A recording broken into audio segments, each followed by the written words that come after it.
പാകിസ്ഥാനികളുടെ അടുത്ത് കോഴിയും മുയലും അല്ലാതെ ഒരു തത്തയുമുണ്ട്. ഡ്രൈവർ നിയാസ് ബായിയുടെ തത്തയാണിത്. ഇത് ഉറുദു സംസാരിക്കും.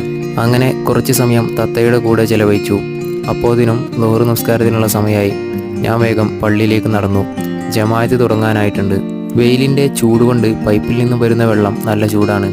നിസ്കാരം കഴിഞ്ഞിറങ്ങുമ്പോൾ ഒരു ജ്യൂസും എടുത്ത് പുറത്തിറങ്ങി. ചില ദിവസം ഇതുപോലെ ജ്യൂസും വെള്ളവും ഒക്കെ ഉണ്ടാകും. പള്ളിയിലേക്ക് വരുന്ന ആരെങ്കിലൊക്കെ സ്പോൺസർ ചെയ്യുന്നതാകും ഇത്. അങ്ങനെ ജ്യൂസൊക്കെ കുടിച്ച് ഞാൻ നേരെ റൂമിലേക്ക് തിരിച്ചു. പോകുമ്പോൾ കാറ്റടിച്ച് അപ്പൂപ്പൻ താടികൾ പറക്കുന്നത് കണ്ടു. അങ്ങനെ പള്ളിയുടെ ബാക്കിൽ പോയപ്പോഴാണ് അവിടെ അതിൻ്റെ മരം കണ്ടത്. കുട്ടിക്കാലത്ത് ഇതൊക്കെ എടുത്ത് കളിച്ചത് ഓർമ്മ വന്നു.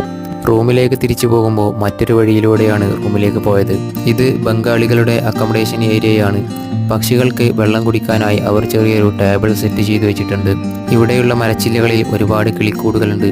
അപ്പോൾ വീഡിയോ ഇഷ്ടപ്പെട്ടാൽ സബ്സ്ക്രൈബ് ചെയ്യാൻ മറക്കല്ലേ.